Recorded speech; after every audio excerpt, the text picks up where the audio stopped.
Hello guys, welcome to my channel সম্পাদেব। তো চলে এসেছি আবারও সেই ব্লগটা, ওই মিনি ব্লগটা তোমার সন্ধ্যের। তো আমি এখন সন্ধ্যে না, এখন রাত ওই 9:30 মতন বাজে।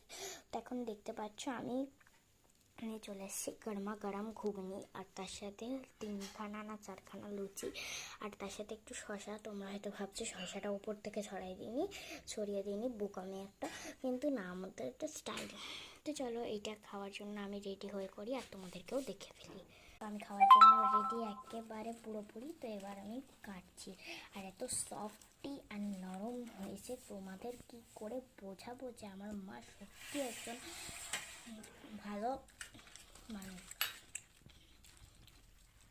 এতটা ভালো সুন্দর রান্না করে যে আমার মা কোথাও গেলে তার হাতের রান্না এত সুন্দর যে রোগ পর্যন্ত খাওয়ার জন্য বাড়ি থাকলে আসার চেষ্টা